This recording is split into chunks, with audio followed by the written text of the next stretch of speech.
Hey, it's Frankie here. We're talking about hiring a VA when you got exactly no experience. So let's get into that right now.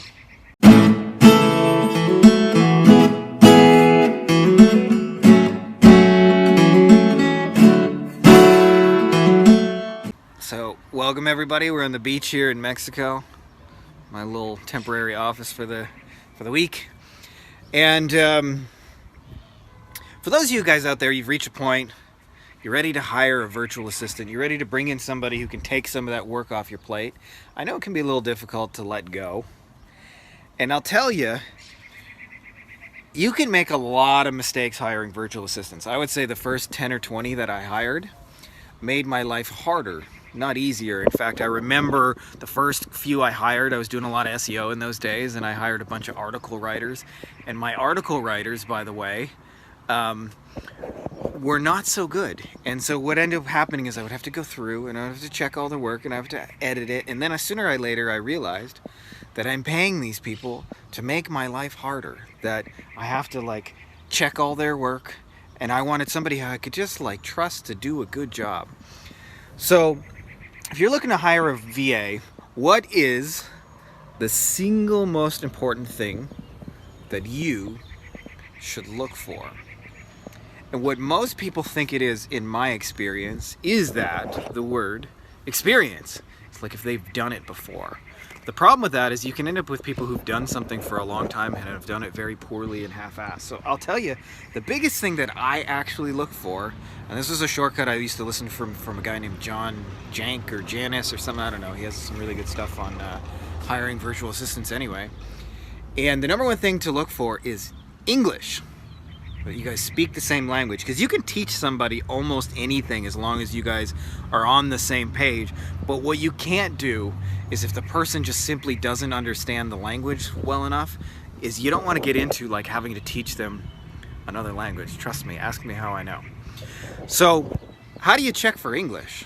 Well, it's really, really easy, right? Talk with the person, have an actual conversation for a little bit and see if you guys get each other and are on the same page. And there's little easy ways to feel this out. It's just when you're having a dialogue, ask them what kind of stuff they've done and see. But you're looking not for, hey, send me an example of the work you've done. You're actually looking for the conversation itself to see whether you guys can understand each other. Because what you'll find is a lot of third world workers will just say to you, yeah, no problem, I can do that, I can do that, and then they'll say whatever they need to get your money, and then they can't actually do it, which is not so fun when it happens to you. Second thing that'll make your life a whole lot easier, by the way, is to not just give somebody the whole keys to the castle on day one, and instead think about, and this will save you so many headaches, how can I just create a little trial assignment so we can feel out working together? And you can have more than one trial assignment, by the way. You can do 2 or 3 if you really want to feel somebody out. But what you'll find is if you do a couple of trial assignments, then you get to see how you feel each other. And I learned this from a really brilliant marketer named Perry Marshall. I want you to think about this, okay? So if you were going to go play in a band, would you send that band your resume and here's my work experience? Or would you just get out your instrument and play together and make a song together and see how it went? You probably do the second, right? So this is how you should really approach your hiring, is to figure out, hey, how can we just play a song together? How can we have a little audition and see how the audition goes? Because you'll learn far more about working with somebody. And I actually just had this, I'm looking at hiring 2 people right now for doing some cold outreach stuff. And one of them was a lady named Cheryl Ann, and nice girl, but as soon as I gave her the trial assignment, she came back to me with 47 problems and wanted me to go solve those.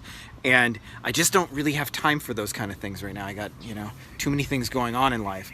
And so what ended up happening is I realized really simply, and you'll have the same experience, is that she was just going to make my life harder, right? She wanted to be handheld and solve all my problems, and that just wasn't really a fit for what I'm looking to do. I just hired another guy named Air John, and he came and said, hey, I already come with my own processes. I figured this thing out. If there's anything you want to tweak, here's the message I was going to write for you. You can have a look over everything I'm doing, but otherwise I'm just going to go ahead and do it, and then let's see how it goes together. And I thought, thank you. You're showing initiative. You're taking care of things. You're not just leaning on me to solve all those things. And so in those two scenarios, those two trial assignments, the first person is probably Sherilyn's probably not going to work with me long term. I actually just told her very politely, said I don't think it's a fit. And the second one, I haven't finished the trial assignment, but it sure looks like we're going to be doing a whole lot more together. And so if you do those two things where you focus on English and you focus on the trial assignment, I swear to God, you will eliminate like 90% of virtual assistant headaches. And then the other third thing that'll really, really help you dial it in is just to have really good systems, processes, trainings, is documentation or videos that explain what you need them to do. And the simplest way to do that is anytime you need to do something in your agency, fire up the Loom video, explain what you're doing, why you're doing it, and what'll happen is you can send your virtual assistant to those videos and they can execute things for you. So I hope that makes a lot of sense for you guys. That's all I got for you today. So make sure to subscribe and may the force be with you.